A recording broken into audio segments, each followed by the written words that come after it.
Vous êtes défenseur des droits de l'homme, directeur de Amnesty International branche congolaise. Quelle est la situation des droits de l'homme au Togo?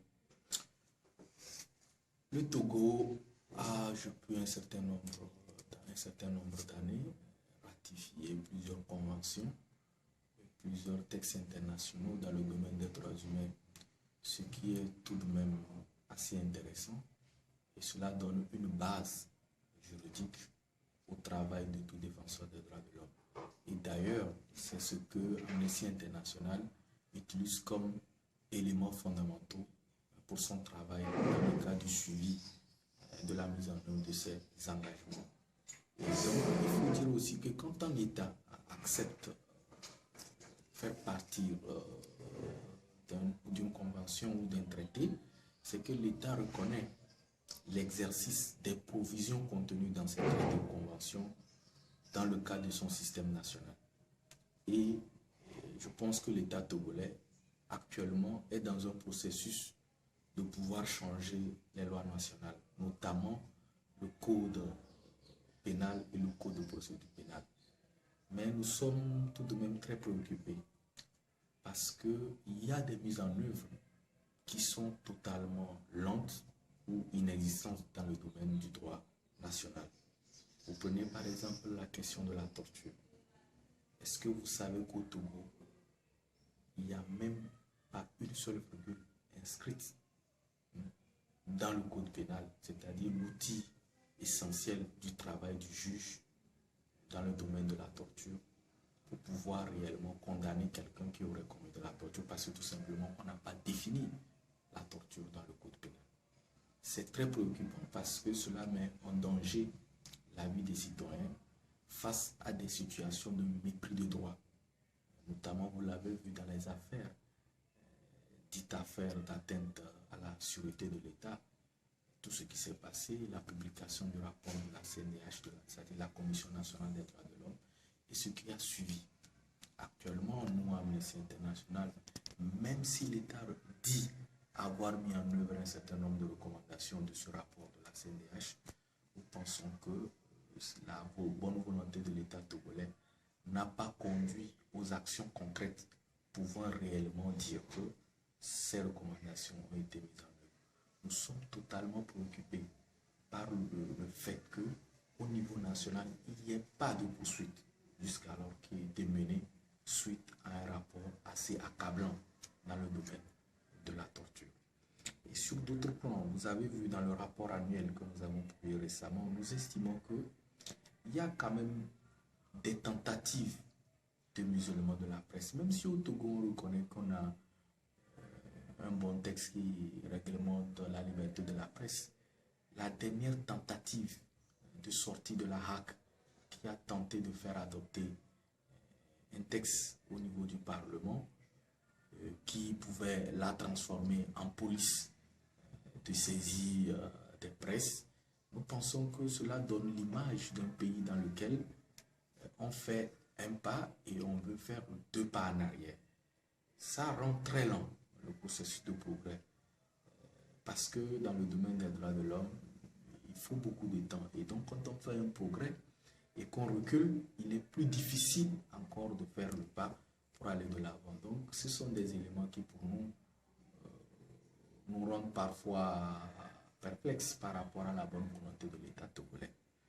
Vous avez vu aussi qu'il y a eu des poursuites contre des personnes qui ont eu à s'exprimer librement dans des médias. Et donc, ce qui a conduit, par exemple, le président de l'association des victimes de la torture à pouvoir, à un moment donné, il s'est senti menacé et a pris la clé des champs. De toute manière, par rapport aux témoignages que nous avons reçus de lui et de ses proches. Et donc, ce sont des éléments qui nous disent que la situation est encore fragile au niveau de l'État togolais.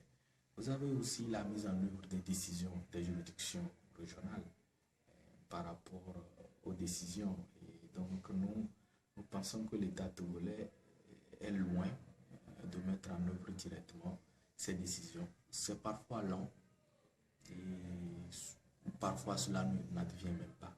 Et donc, c'est assez préoccupant parce que les citoyens trouvent dans certaines juridictions régionales leur salut par rapport à des lenteurs ou à des décisions de justice au Togo qui peuvent sembler pour ces personnes non importantes et non justes.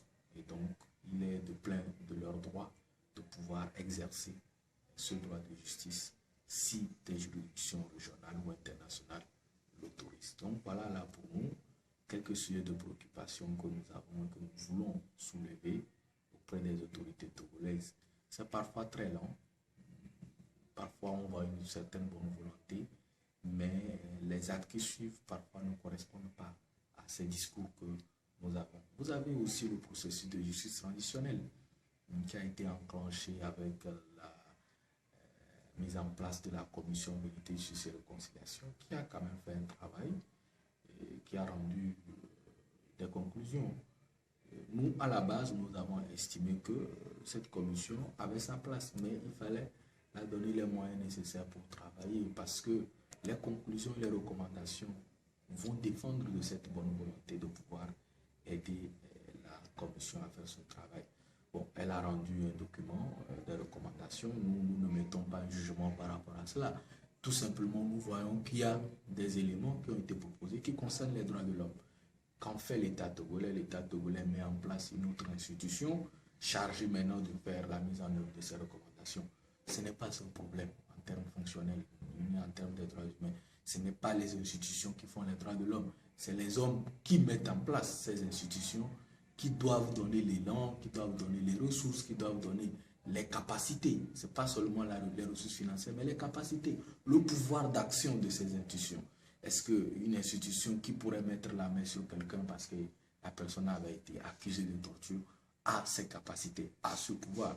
Ce sont là des questions qu'il faut se poser. Donc, nous, on est très regardants sur cela, parce que, voyez-vous, les droits de l'homme, ce n'est pas une propriété d'Amnesty International, ni d'un président de la République. C'est ce qui appartient aux citoyens.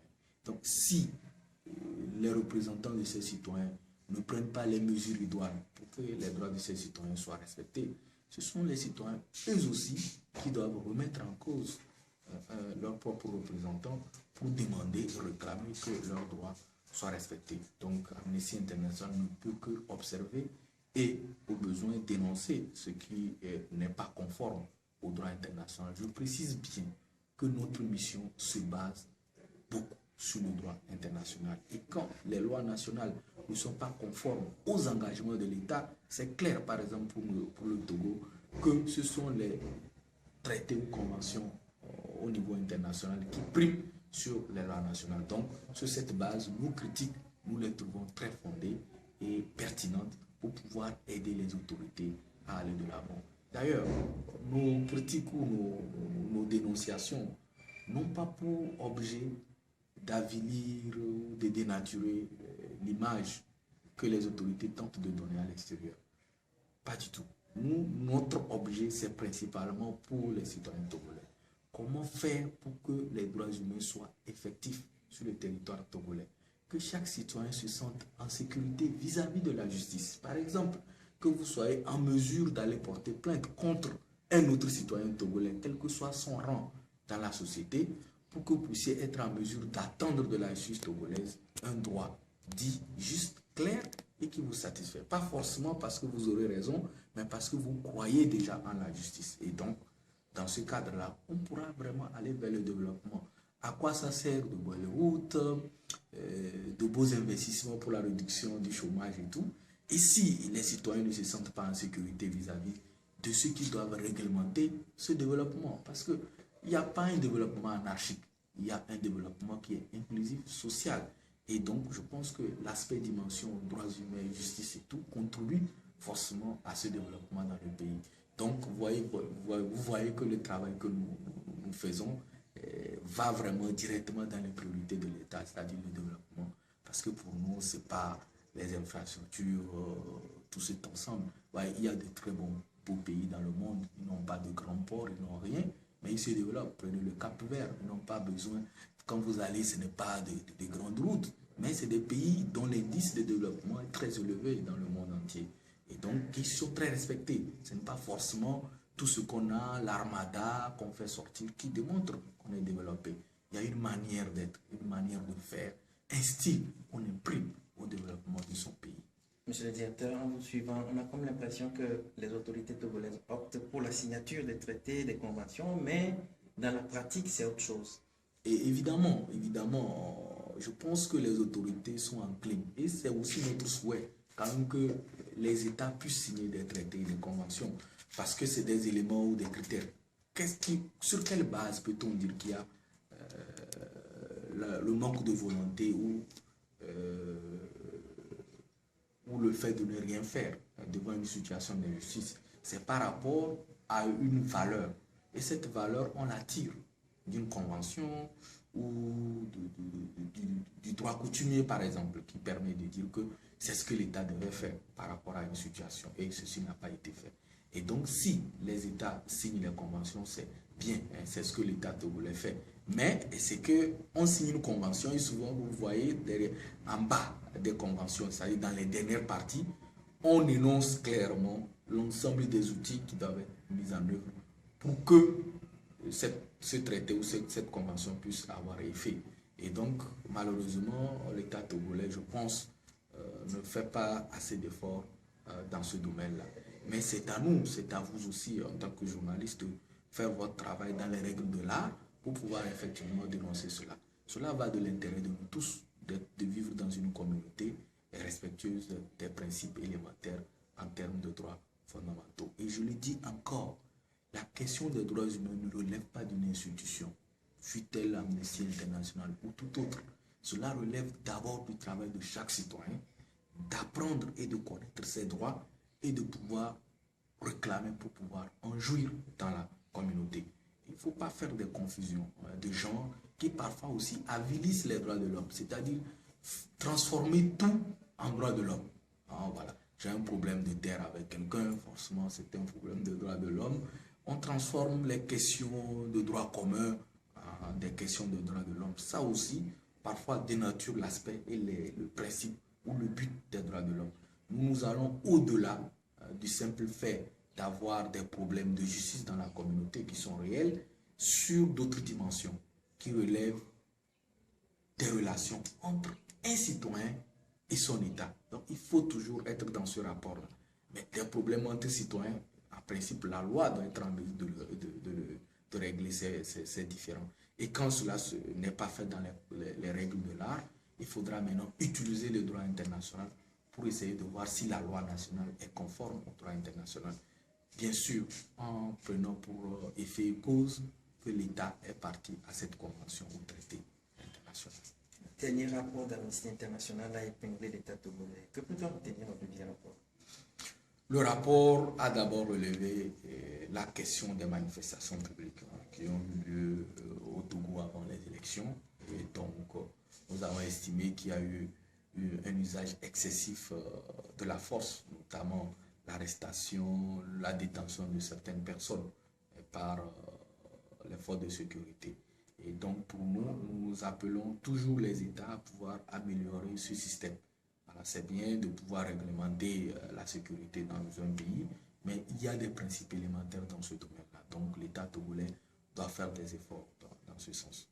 Et la preuve que c'était pertinent de le dire, c'est récemment l'affaire de Guilei, un peu au nord de la ville de Lomé, où des populations ont subi pratiquement le martyre, puisque des gens ont été tabassés dans leur maison. Nous avons pris le cas d'une vieille dame non-voyante de 71 ans qui a été battue dans sa chambre par des militaires. Et donc, vous voyez, on est au Togo, nous sommes dans une observation actuelle. Nous ne pouvons pas encore être dans une certitude, mais nous sommes en train de tomber dans ce qu'on appelle la militarisation du maintien de l'ordre. Vous savez, il y a dans le système sécuritaire d'un pays plusieurs niveaux. Vous avez le niveau 1 avec la police, la gendarmerie et consorts. Vous avez d'autres niveaux jusqu'au niveau 3, même ça dépend des pays, niveau 4, où parfois on fait intervenir l'armée. Mais au Togo, nous avons l'impression que l'intervention de l'armée n'est que, disons, le niveau 1 de l'intervention. Il suffit qu'il y ait un événement qui dépasse, qui essaye un peu de ne pas être contrôlé par les forces de sécurité pour qu'immédiatement on fasse intervenir l'armée. ce qui n'est pas réellement conforme aux principes internationaux. Parce que vous savez, les formations en réalité qu'on a données entre les forces de sécurité est différente entre les forces de sécurité et les forces armées. Voyez? Les forces armées, en réalité, elles sont formées pour défendre la patrie contre l'ennemi, c'est-à-dire contre quelqu'un qui n'est pas du pays. Donc, c'est totalement différent. C'est totalement différent. Et ils ont le matériel pour cela. Alors que les forces de sécurité sont là pour travailler sur le territoire, donc travaillent avec les citoyens. Mais parfois, nous avons l'impression qu'on traite les citoyens togolais comme s'ils étaient des brigands venus pour attaquer le Togo. Et donc, ce n'est pas totalement très respectueux des principes en matière des droits de l'homme.